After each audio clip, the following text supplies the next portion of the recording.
They say betrayal never comes from enemies. It comes from the ones who once called you family. The ones who swear they'd never hurt you until they do. That evening, Lagos looked too beautiful for what I was feeling. The sun was melting into the lagoon. The streets below shimmered with lights, laughter, and lies. Across the table sat Chuka, my best friend, my brother in everything but blood. The man who had just stolen the dream I'd spent 2 years building. He looked me in the eyes and said softly, "I didn't mean for you to find out like this."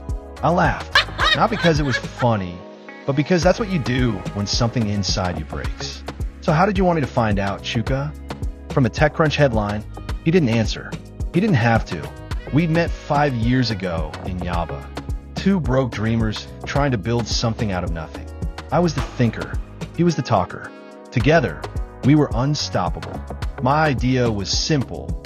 An artificial intelligence called Cora, built to understand real African voices. Not just accents, but emotion. Not just text, but tone. It was designed to speak like us for us. Chuka believed in it, or so I thought, until the day the world woke up to his press release. Chuka Ease launches SynthAvoice, an African-built AI for global business. Every line, every feature, every idea mine, but now carrying his name. When I confronted him, I was calm. Too calm. "Tell me you didn't do this," I said. He sighed.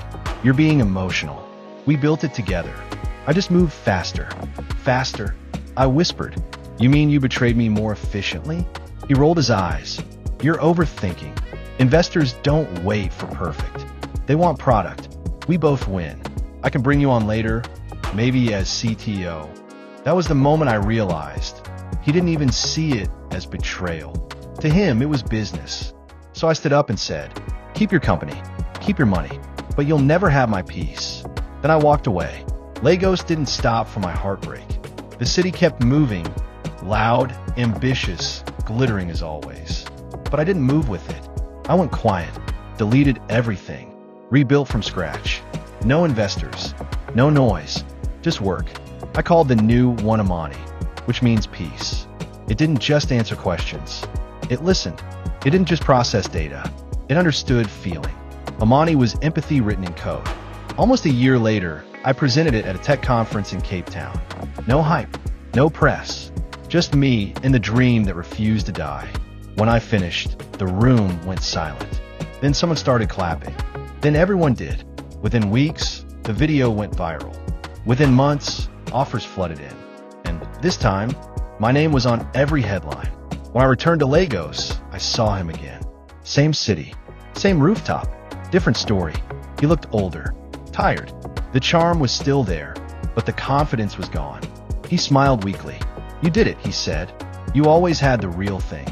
I smiled back. "You had the spotlight, Chuka. I had the soul." He nodded slowly.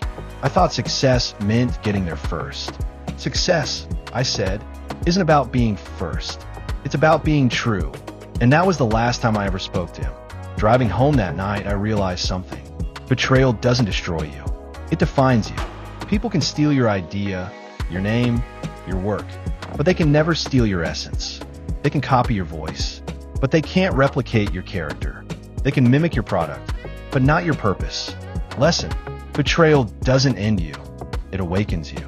Because sometimes the loss that breaks you is the same one that builds you. You can take my code, but not my calling. You can take my idea, but not my destiny. And that's the real promise.